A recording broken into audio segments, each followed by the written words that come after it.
시편을 읽으면서 여러분 어떤 생각이 드십니까? 물론 이게 이 표현들이 좀 옛날 표현들이 있고 좀 이게 시어가 좀 지금 말하고 조금 달라서 우리에게 이게 가슴으로 이렇게 다가오지 않지만 이것을 뭐 공동 번역이나 아니면 새 번역 뭐 이런 것으로 읽기 시작하면 좀 적나라하다는 표현이 맞을까요? 왜냐하면 지금 시인이 지금 당하고 있는 이 현실의 고통, 시인이 가지고 있는 현실의 가장 큰 이 고민과 문제, 이 문제를 여지없이 적나라하게 다 표현하고 있는데 그 표현하는 가장 큰 문제의 핵심은 두 가지로 표현할 수 있습니다. 나는 지금 고통스럽다. 두 번째, 나는 지금 화가 난다입니다. 왜 지금 고통스럽고 화가 나느냐? 시인이 당하고 있는 현실이 어렵기 때문만은 아닙니다. 어려우면 그 현실을 이겨내면 되죠. 그러면 언젠가 끝이 나니까요. 그런데 그 어려운 현실보다 더 문제점은 뭐냐면 어려울 때 나를 분노하게 하는 나의 마음에 더 불을 지르는 사람이 있기 때문이고요.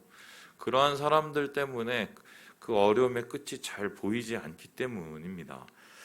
그렇다면 시인이 지금 괴로워하고 있을 때 시인의 마음에 불을 지르고 있는 사람은 무엇일까요? 시인은 지금 이렇게 이야기를 하고 있어요. 우리 함께 3절의 말씀을 같이 한번 읽어보도록 하죠. 3절입니다. 시작. 이는 내가 악인의 형통함을 보고 오만한 자를 질투하였음이로다. 어떤 사람들 때문이에요? 악인 때문이다 라고 얘기합니다. 보통 성경에서 악인이라고 하면은 우리 생각에는 악한 사람, 하나님에 대해서 죄를 지는 사람, 하나님께 대적하는 사람입니다. 여러분 시편 1편을 한번 머릿속에 떠올려 보십시오. 분명히 그 1편에서 이야기를 하고 있죠. 의인과 악인을 구별합니다.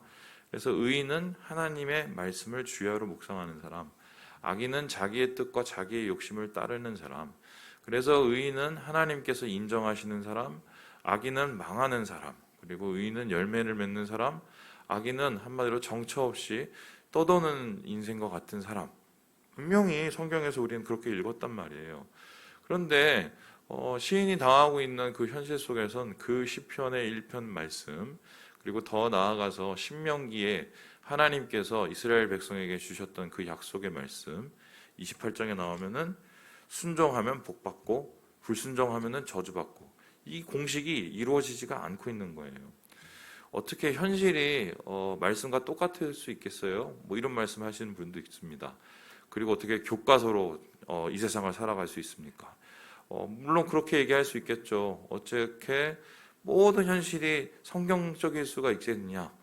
하지만 이런 얘기를 하면 현실적이라고 생각될지 모르나 우리의 머리는 복잡해집니다. 우리가 예수를 믿는 이유는 이 성경에 나온 말씀이 현실화되기 때문에 믿죠. 그리고 성경에 있는 말씀이 확실하기 때문에 믿는 겁니다. 그런데 우리가 믿는 그 성경의 원리들과 성경에서 말씀하신 약속들이 실제적으로 삶 속에서 그렇게 되지 않으면 왜 우리가 이걸 믿습니까? 쉽게 설명 이거예요. 내가 거짓말 안 하고 살고, 내가 남을 해치지 않고 살고, 내가 하나님 안에서 뭔가 정직하게 살려고 노력을 하면 성경에 의지하면은 그 사람은 하나님이 인정하시고 잘 되게 해줘야 된단 말이죠. 그런데 사실을 실제적으로 살아가면 그 사람은 정말 더럽게 잘 안 되고 오히려 반대로 거짓말하고 남의 치고 자기의 욕심 따라서 사는 사람이 더 잘 된다고 한번 쳐보자고요. 여러분 그때부터는 말씀을 읽어도 승질이 납니다. 세상을 살아가고 세상을 우리가 걸어가면서 그러한 극단적인 반대적인 예를 불고 그리고 그곳에서 살아가는 그 악인을 볼 때마다 우리의 마음이 시끄러워지기 시작하는 거죠. 그래서 시인은 이러한 이야기를 하면서 자기 자신을 이렇게 얘기를 하는데요. 우리 함께 13절의 말씀을 같이 한번 읽어보도록 하죠. 13절입니다. 시작. 내가 내 마음을 깨끗하게 하며 내 손을 씻어 무죄한다 한 것이 실로 헛되도다. 헛되다고 얘기하죠. 이 헛되다고 얘기하는 이 말은 여러분 아시겠지만 헤벨이라는 단어고요. 이 헤벨이라는 단어는 한숨, 수증기, 우리가 내뿜는 그 숨을 뜻해요. 그래서 내가 그동안 신앙 지킨다고 살고 그리고 말씀 지킨다고 살고 하나님께서 이렇게 살면 복 주신다고 믿고 살았는데 도대체 그게 무슨 의미냐? 내가 정말 헛된 짓을 한 게 아니냐? 뭐 이러면서 자기 마음속에 있는 한탄을 지금 그대로 여지없이 가감없이 이 시에 표현하고 있다는 것을 우리가 보게 됩니다. 자, 그렇다면 시인의 이야기를 우리가 비난을 할 수 있을까요? 여러분의 삶 속에서 그런 생각을 한 번도 해본 적이 없습니까? 저는 매일 합니다. 자주 해요. 뭐 이런 거죠. 좀 부끄러운 얘기 좀 해볼게요.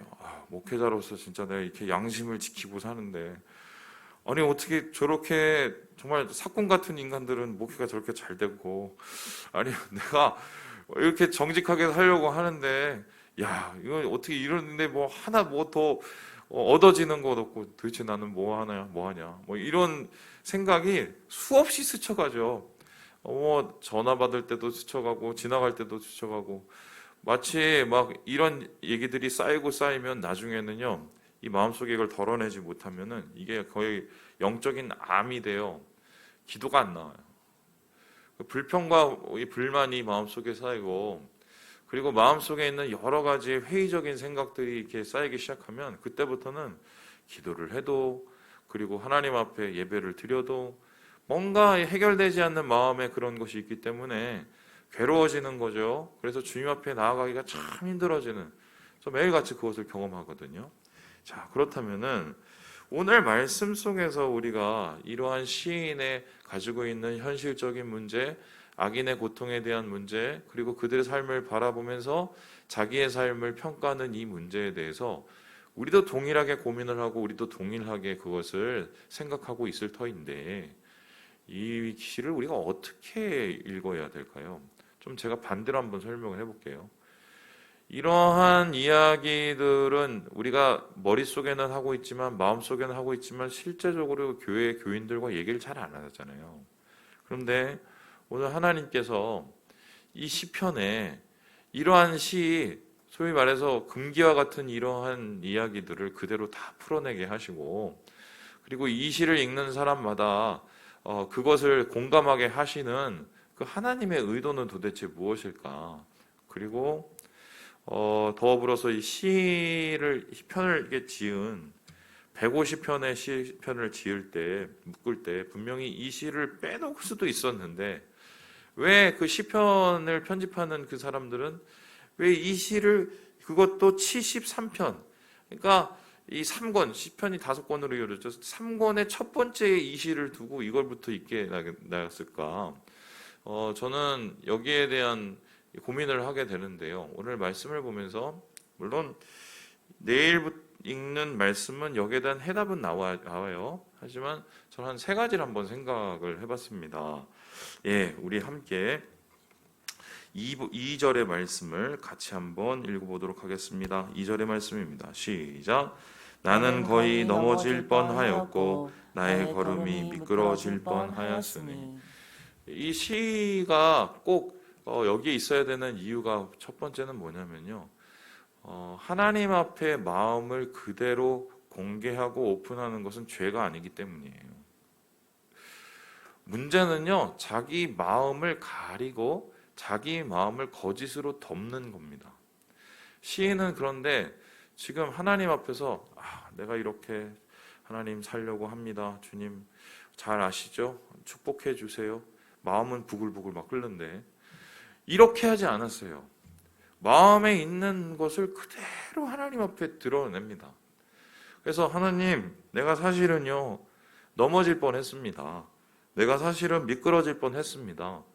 하나님 앞에 자기의 마음을 속속들이 다 공개를 합니다. 여러분, 마음을 공개한다는 것은 어떤 뜻입니까? 그 마음이 괴롭다는 뜻이고요. 그 마음이 내 영혼을 어렵게 하고 있다는 것을 시인도 인지했기 때문이죠. 그리고 마음을 속속들이 다 공개하는 이유는 무엇입니까? 결국 이것을 해결하고 싶고 이것을 내려놓고 싶은 거죠. 그래서 자기의 마음속에 있는 생각들을 조목조목, 그것도 참 이렇게 불편하게 하나씩 드러내면서 하나님 앞에 이렇게 올려드리는 이유는, 이거는 한마디로 지금 토해내고 있는 거예요. 자기의 마음을 괴롭히고 자기의 영혼을 괴롭히고 자기의 삶을 지금 괴롭히고 있는 그 수많은 감정들과 말들을 하나님 앞에 토해내고 있는 겁니다. 제가 조금 불편한 얘기, 더러운 얘기를 한번 새벽에 좀 해보겠습니다. 예전에 제가 저희 그 형님하고 어렸을 때 부산에 갔던 적이 있어요. 그 부산에 저희 이모님이 살고 계셔갖고 지금 이제 작고하셨죠. 이제 그 집에 이제 가서 이제 생활을 하는데 거기서 이제 저희 집이 그때 잘 못 살아갖고 거기 그 둘째 이모네 가면 그렇게 잘해줬어요. 그 누님들이 사촌 누님들이 두 분이 계시는데 가면은 이제 왔다고 고생한다고 뭐라도 하나 더 먹인다고 저를 그 돼지 사육하는 양 계속 먹였습니다.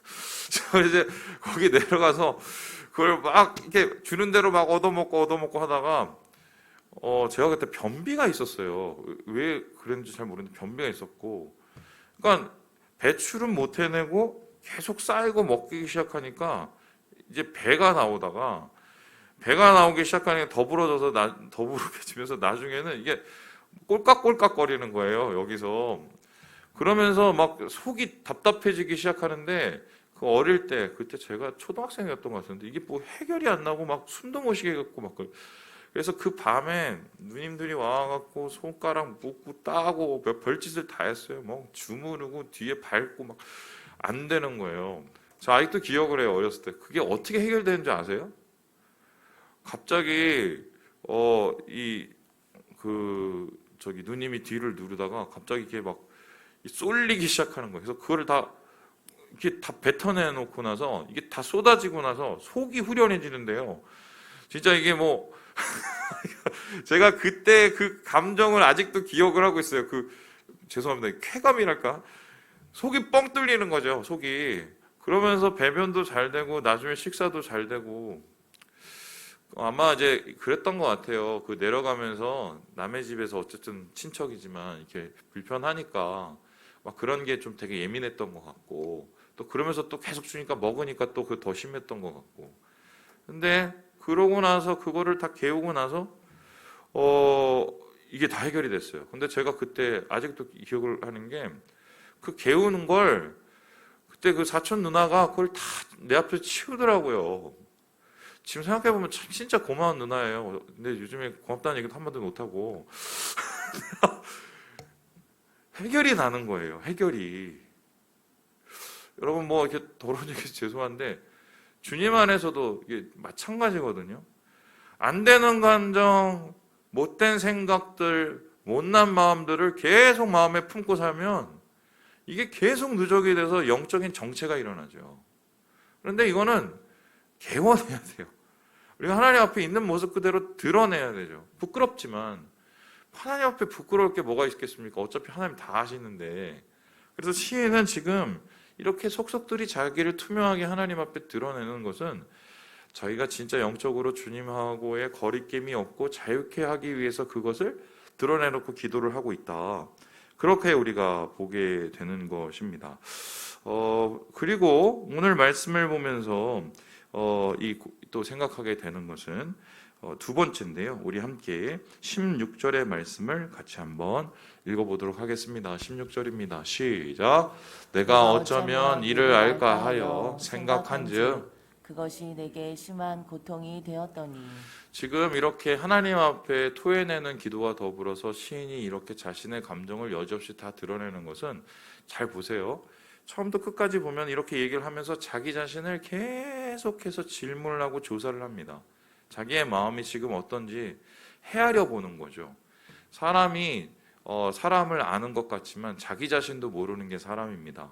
그래서 이 시편에 나온 다윗은 뭐라고 얘기했냐면 하나님 내 마음을 이렇게 시험해 달라고 내 마음을 관찰해 가지고 감찰해 달라고 얘기를 했어요. 감찰이라는 말은 뭐냐면 현미경을 갖다 대고 마음을 이렇게 계속 보는 거죠. 이 마음의 흐름을 계속 이렇게 보는 이유가 무엇일까요?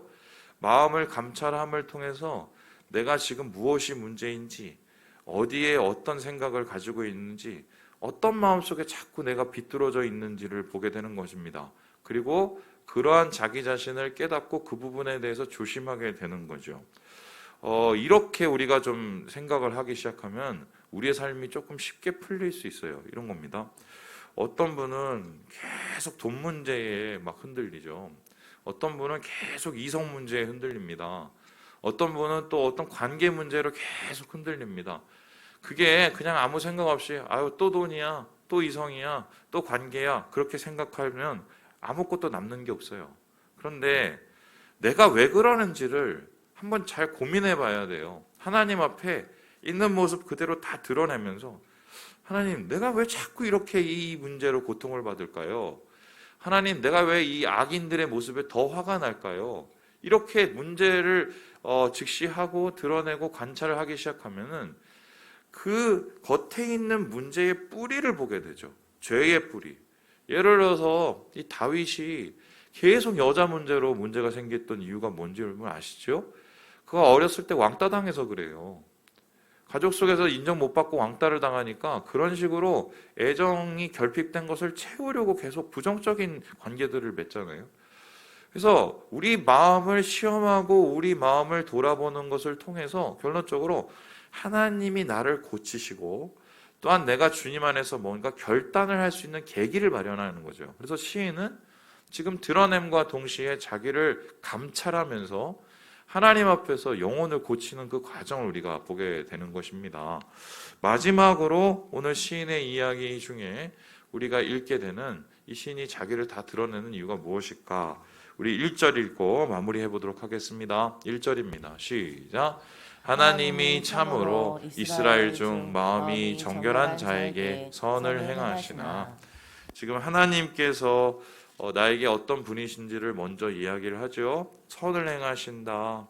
그리고 정결한 자다. 그래서 하나님이 선을 행하신다는 건 뭐냐면 이게 토부고요. 이 토부라는 단어는 하나님께서 인간을 창조하실 때 우리에게 얘기한 좋다라는 그 말이에요. 여러분, 이 시가 왜 하나님이 이런 분이십니다 라고 얘기를 하고 자기 사정을 쫙 쏟아낼까요?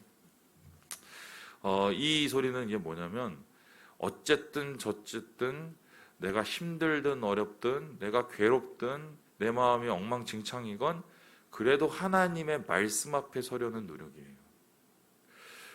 내일 우리가 좀 더 자세히 보겠지만 이 이야기가 결국 끝에 완성이 돼요. 하나님 앞에서 내가 그 복을 받겠다, 그 선함을 내가 받겠다라는 결의로 끝나요. 그러니까 토해내야 되고 우리를 감차해야 될 뿐만 아니라 끊임없이 아무리 엉망진창이 되더라도 주의 말씀 앞에 서는 이 거룩한 습관을 우리가 잊어서는 안 된다. 이거 놓쳐버리면 다 놓쳐버리는 겁니다. 그러니까 시인의 이러한 마음과의 투쟁이 우리가 귀히 여겨지는 이유가 이러한 말씀 앞에 서기 위한, 하나님 앞에 서기 위한 이 발걸음을 포기하지 않은 것, 이게 우리에게 큰 시사점을 주는 거죠. 말씀을 마칩니다. 힘들고 어렵고 괴롭습니다. 여러분, 놔두면 계속 괴롭습니다. 주님 앞에 토해낼 때, 우리의 마음을 감찰할 때, 말씀을 붙잡을 때 그것을 헤쳐나갈 수 있습니다. 오늘 이 어려운 시대에 주님과 함께 그 능력으로 살아가시고 그 은혜로 모든 것을 이겨내시는 우리 사랑하는 주의 자녀 되시길 주님의 이름으로 축원합니다.